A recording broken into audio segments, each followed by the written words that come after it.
Burning daylight here. Now I got a reason to use this belt. This is going to be an informal gathering of the Committee of the Whole meeting to hear a presentation from West Dallas, West Milwaukee School Superintendent, Mr. Marty Lexman. Mr. Lexman, you can start your presentation.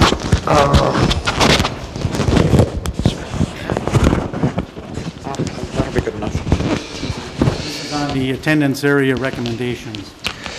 So first of all, I'd like to thank the mayor and the council for providing some time for us to share some of this information with you. These are proposals at this point. Jeff Borland, who's the assistant principal at Nathan Hale High School, will walk us through that. For members of the council or members that are watching us on television this evening, my name is Marty Lexman. I'm the superintendent of schools that joined in July. This process actually predates my joining the district. But I think it's been a very important process, and Jeff will walk us through exactly kind of the number of people engaged and the amount of time that they're engaged. But in the end, what you're going to hear a lot about is a proposal to the school board to move to neighborhood schools. And some of the logic of that will be evident in some of the problem that we're trying to solve. But also, it's really an effort to support the city's commitment to strong neighborhoods. And we think we can partner well with you by organizing our elementary schools in particular as neighborhood schools. So with that, I'll turn it over to Jeff and he'll walk you through.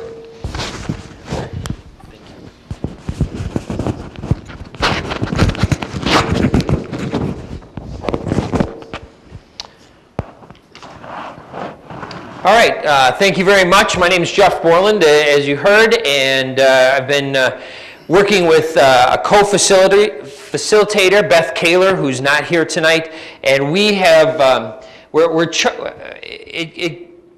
the school board asked that a committee be put together to address some issues that have come up as a result of current policies in our district. For example, our inter-district transfer policy at the high school is basically choice currently. What high school do you want to go to? If you are a resident of the West Dallas, West Milwaukee School District, you pick the high school you want at that level.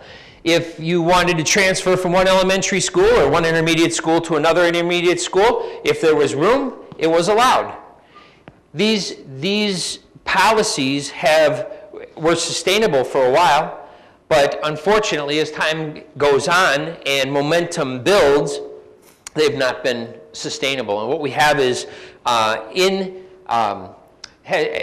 created imbalances in the enrollment at these schools, and those imbalances then have implications for open enrollment and all kinds of issues. So Nathan Hale, there wasn't room for more people to choose Nathan Hale. It just became completely full, essentially.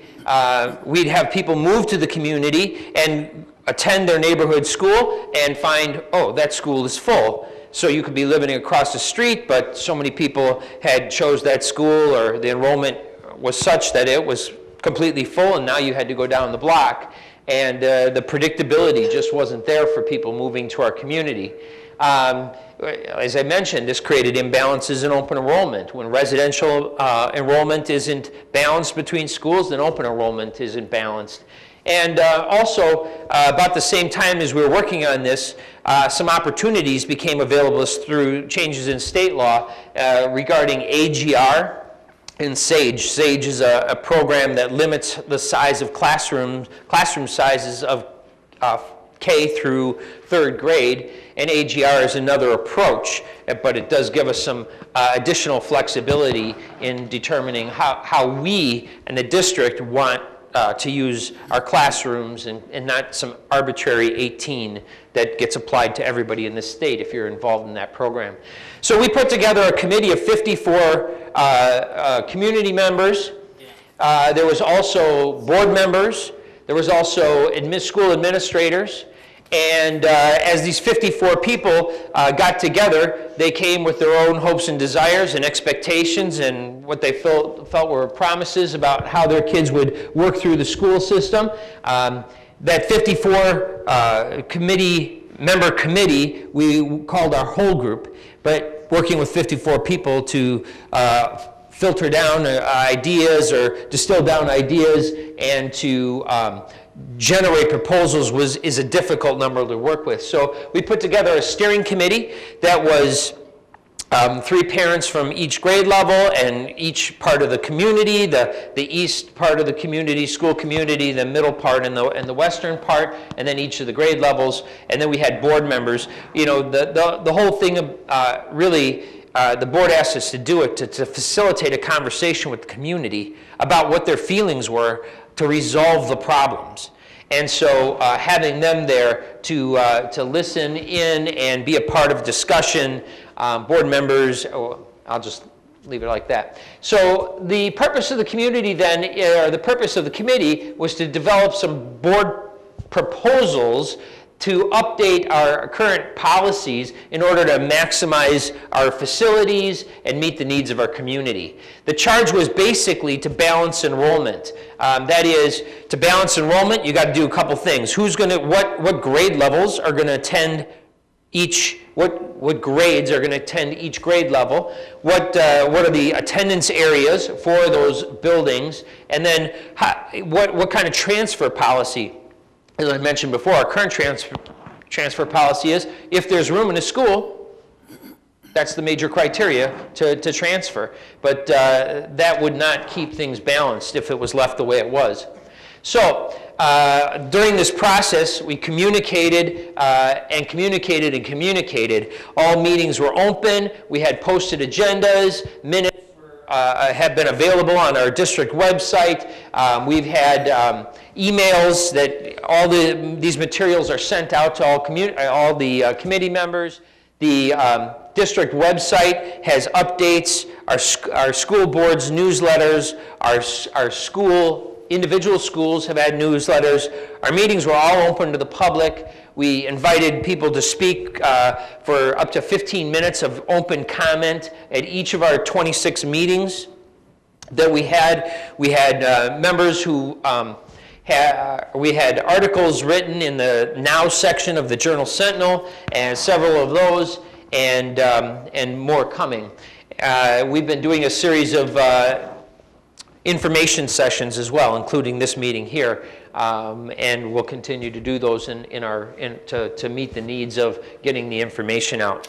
So when 54 people come with a specific concern about how their students are going to go through school, and you're going to try to get them to focus on the 9,000 students we serve and a policy that's going to balance enrollment, it really takes moving from a position of, you know, what I want, what my family wants, and to how does a district manage this issue, moving from basically you have choice to balancing the enrollment. So what we did is we put together what we called our pillars. And the committee generated these and voted on these. And these were the criteria by which ideas and proposals were measured and then moved forward, and around which consensus was then formed. In order of importance, the committee felt cost. The school district has expectations and expenditures and funding that it has to meet, and right now we don't want to add additional costs to the circumstances. The community members felt like predictability was important. I want to know where my kids are going to go. I want to know where the neighbor kids, what schools they're going to go to. I want to know if someone moves into the community, where they're going to go to school. So some kind of predictability, and really kind of a quasi-equity kind of question. Some of our schools don't have art room, music room. Others do. Some have a computer lab. Others don't. How they use their gymnasiums. For some, one uses it for a classroom a couple periods. So the equity, when you get down to the equity issue and the desire to have a similar experience, regardless of what school you go to, was a desire of the committee. So they wanted us to create a proposal that was kind of a comparison of apples to apples and a similar experience. We can do art on a cart, but honestly, it's not the same as having the art teacher have a classroom and having the kids come to the classroom. Music as well. So I'm just going to back up here a little bit. So another discussion that we had was discussion about fifth grade. Fifth grade should be, fifth grade, it was felt by the committee, should remain at the elementary school. One of the first questions we had to answer is, well, what does the elementary school look like? Does it include, do the local schools include 4K? Do the local schools include fifth grade? Or should fifth grade move to the intermediate schools? There are many schools in the state that have fifth grade at the intermediate schools, and it really seems to be a decision based on facilities more than any efficacy, educational efficacy that we found. They felt that fifth grade should remain at the elementary school. It's important. They really did not think it was advisable to rush our kids in the maturity process and have the younger with the older students if it could be avoided. Transportation costs came through again. You know, so we didn't want to add significantly to the transportation costs that could be incurred. That's money that we can't use educationally if it's spent on buses at about $50,000 a bus. Accounting for diversity. We considered, you know, our proposals against the diversity and the diversity of needs in our school district, and ultimately a distance to 4K locations. We discussed the desire to have neighborhood schools. One of the things I take away from this meeting, from our sets of meetings, these 26 meetings, more than 50 hours of meeting time, was a discussion we had where, and we heard it repeated at our last school board meeting from a community member who spoke during the open comment, was that when the school district went to choosing basically choice, that it ruined the community, is what was said. That the neighborhoods started to fraction, and because the gal who was the den leader or the brownie troop leader, and all the kids from the block would come and go to the den meeting. It was different when all of a sudden the students were started to go to different schools, and it didn't feel like the brownie leader didn't want to continue because she wanted to like be with the kids that her kids were with, and so the communities kind of weren't the same after that decision was made. So what we did was we really tried to generate consensus, and I have to say on each of these proposals we got to the point that was consensus. We said basically, can you support this idea? Are you a supporter of this idea? Can you live with the idea, or can't live with the idea? And if you can't live with it, what has to be changed to get to I can live with it? And so through that process, all these proposals went, and we gained consensus on all these processes. In fact, we only ended up with 2 red votes in the whole thing. There was enough discussion where the whole group and the steering committee really only received 2 votes, and one of the votes was basically we should start not next year, but the year after. So not anything about the proposals. And often, I have to say, I mean, there are people who are, the group went from 54 people and the steering committee who had their own wants and desires for their own kids. And really, as we worked together, they subordinated those wants and desires for the developing of these proposals for the district, for the 9,000. So it wasn't about the 3 they had at home anymore. As we learned and worked and spent the time, that group I'm very proud of came together and started to look at what is right for all of the kids. And you can see that in our pillars. You know, it's about equity, it's about having a similar experience and that kind of thing. So we did get consensus on all these. We used some analogies, and there was a deep commitment. One of the analogies we used was, it's really easy to tear things down, but come up with an idea that builds. You know, this committee worked to build the idea. I could tear down a house, I know I could. I was never trained in demolitions. Build one, it's a whole other thing, much, much more difficult. And even then, if I included enough people, even professionals, still someone might say, well, geez, don't you think the family room should have been a little bigger? Don't you think they should have put another course on the basement? Don't you think, well, okay, but you have so many resources, you have so many, and you have to work out what is going to be workable for the greater good, and equitable and fair, and within your cost limitations and those things. So anyway, when we when we start talking about balancing enrollment, you really need to start talking about attendance areas and neighborhoods. And so this is basically our elementary school attendance areas that we came to. We tried to our schools aren't laid out perfectly. Some are too close, some are too far. Some of our city is very densely populated, as you know. Other areas of our city isn't so densely populated, and our school space doesn't match that perfectly by any means. So these are not entirely new. They're very close to what they were. For the most part, they're the same, but we did make some changes that tried to make them more local, kind of round them off. A perfect idea would be to have circles around each of these schools, and we tried to accommodate that as much as possible. Our intermediate school attendance areas look like this.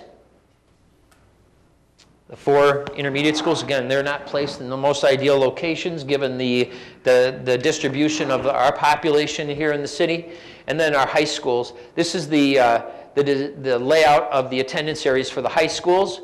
You can see the schools are balanced in enrollment here within about 25 or so students based on this year's numbers. You can see how much bigger area Nathan Hales, the green to the west, takes up than the Central's. Central's got the eastern part of our city, the central part of our city has, and school community is much more densely populated. So you can kind of see how that works. All right, let's see, I'm going to skip this. I'm going to go with balancing enrollment. So once you have decided that 4K and 5th grade are going to remain at your elementary schools, once you've decided what kind of attendance areas, then you need to talk just a little bit about under what conditions should people be able to transfer out of these attendance areas. And we often said it can't be so accommodating that the attendance areas don't matter, like so much room, and yet it's got to be like, it has to be able to address the real life issues that come up for people. And so we think that beginning in 2016-17, our proposal is that if there's legal documentation why a student should not attend a school or attend another school, a restraining order, custody order, court order. If there's medical documentation, if there's some medical reason, of course, a student should attend one school over another, well, that should be recognized. And if there was some kind of official resolution to a complaint that the district worked through, and really the best solution involves moving a student from one school to another, that those would be the reasons that they would transfers would be allowed. Another thing that came up is sometimes, and we have it now, but under these proposals, depending upon the implementation of this, we would expect this to occur less frequently, is when someone moves to the community and there's no room at the school at that grade level, and then there's nothing can be done to get that student in there. So the district says, wait, you're going to have to go down to this next nearest school, and that's going to be your school for the remainder of the year.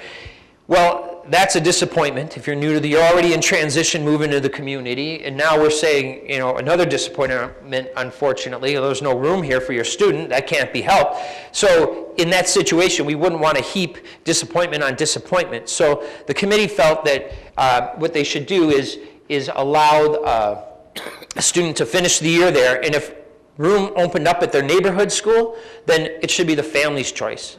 Would you like to stay where you made some friends here since you joined, or would you like to come back because you're right across the street and you just run across the street to school? Which is better for you?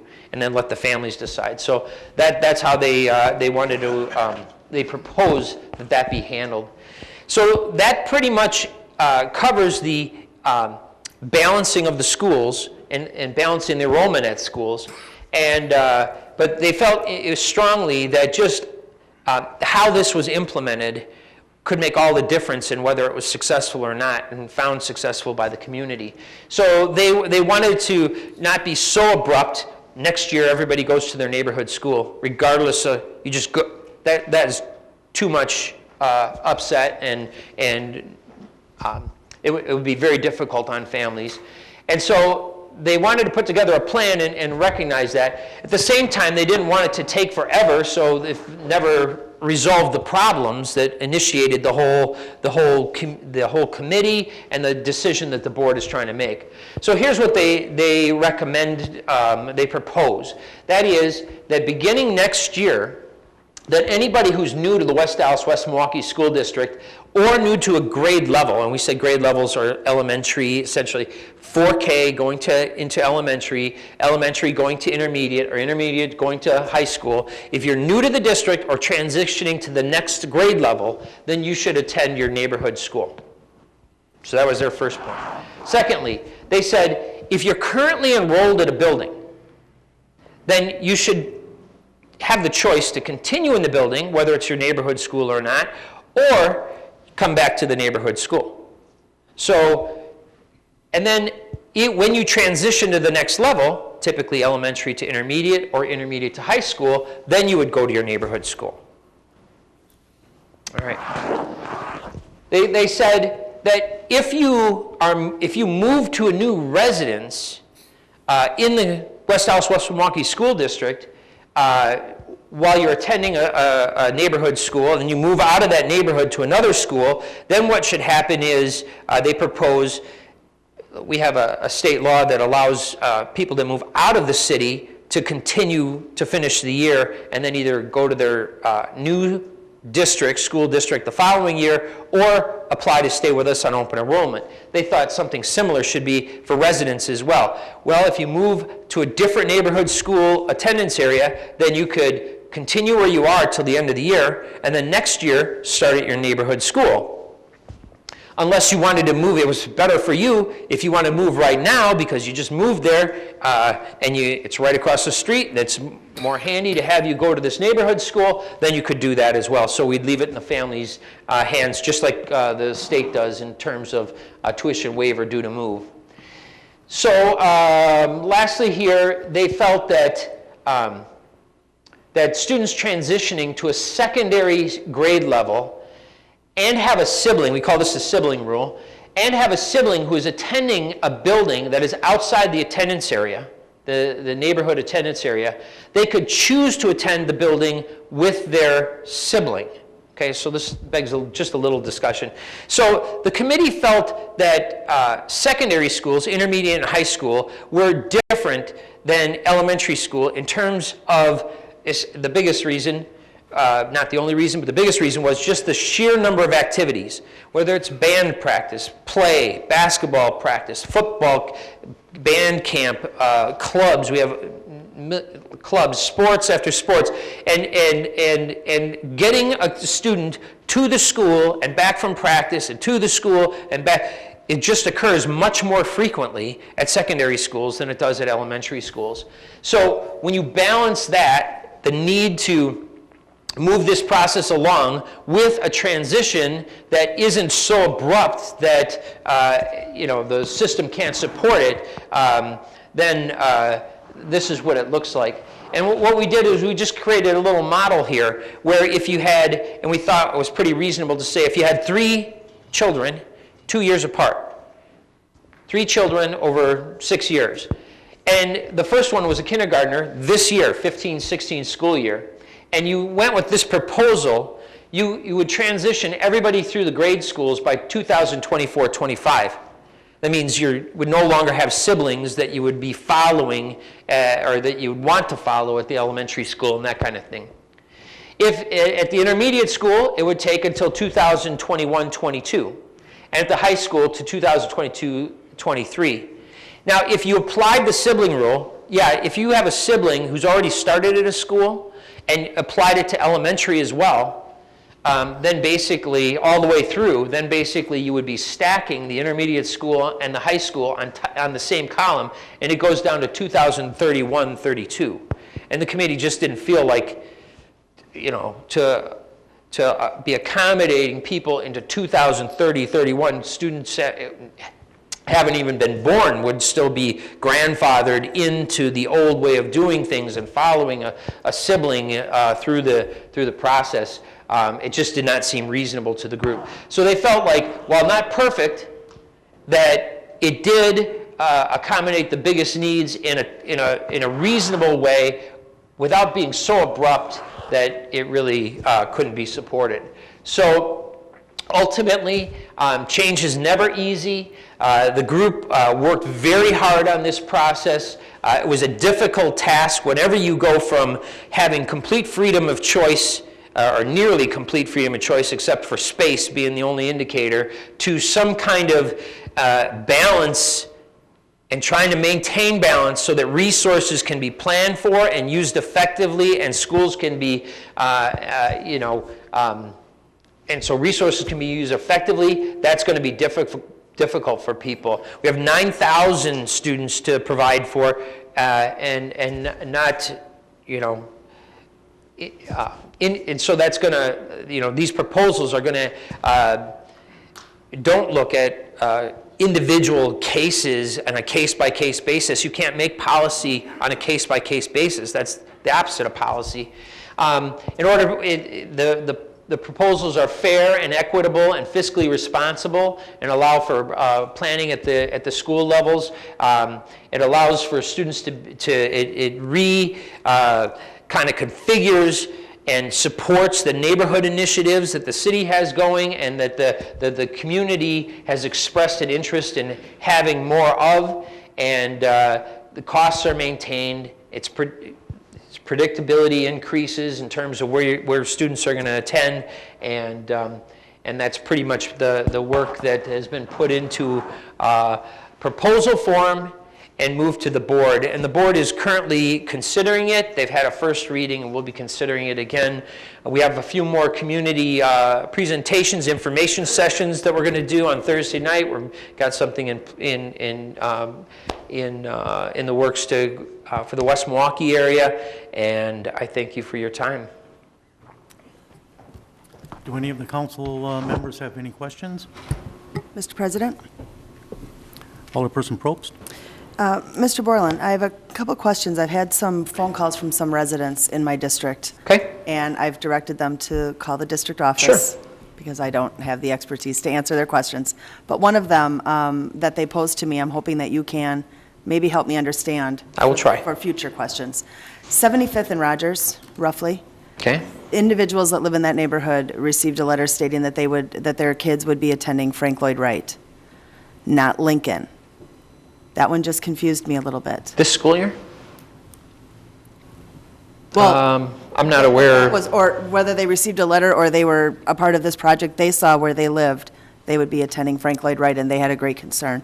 So I just want you to know what some of those concerns are out there that would seem geographically. So if you go back to the intermediate school map here, so prior, the Lincoln Intermediate School is right in the center of the community on the north, right there. Okay, so it's the light green, and right. that attendance area, there's been it moved like 2 blocks further north, but there were students on 72nd north of Greenfield going clear out to Lane. So it's always a balancing act, and so you make decisions knowing, well, for these 2 blocks, it's not advantageous, but for these 4 blocks or 8 blocks, whatever it turned out to be, it's more advantageous. So it's a balancing act and not perfect, and it's, looking at what is appropriate to have 72nd Street going clear out past Highway 100, or the shorter distance, not an easy distance, but within the 2-mile bus limit to go from 72nd and out to Frank Lloyd Wright. So that's the balancing act. Any other questions by the council? Mr. President, Alderman May? first of all, I'd like to applaud this committee for what they've done. I think this council over the last 4 years and the mayor have really committed to the idea of stronger neighborhoods, and through those stronger neighborhoods we'll obtain a stronger city. So I want to commend the committee for doing that. I also want to thank you for sharing this with the council. This is not something that you need to do, but it was a nice, generous thing to do. My only question, and it's something for you to consider, you don't have to answer it here if you don't want to, but is the implementation with the sibling rule. The only comment I've heard from people on the playground at Walker Elementary is that, they may live over near Jefferson, and they may have a child entering second grade next year, and then their youngest will be entering 4K or kindergarten. I can't recall which one it was. How are they going to, with the sibling rule, I believe that 4K or kindergartner would not be able to follow to Walker. The other two, yeah. So how will that parent be able to send the elder child to Walker and the younger to Jefferson? And are there exceptions made to that under the sibling rule? That was not one of the items in the transfer policy proposal. First of all, this is all proposal. Second of all, it's at the board is considering the proposal, and if it's adopted, basically they turn it over to administration to solve the problems. Okay, if we have if it's a problem that too many schools are starting at the exact same time and there's a difficulty, I would imagine that's something that administration, that's what we're hired to do, is solve these problems. So we'd try to figure that out in a reasonable way that people could meet the expectations and get their kids to school on time. We're not at a point where we've come up with a proposal or solution to that problem just yet. Okay. And thank you again. I know you didn't have to answer that here, but I do appreciate that. You bet. Any other questions from council members? If not, thank you very much for your presentation. Thanks for having us.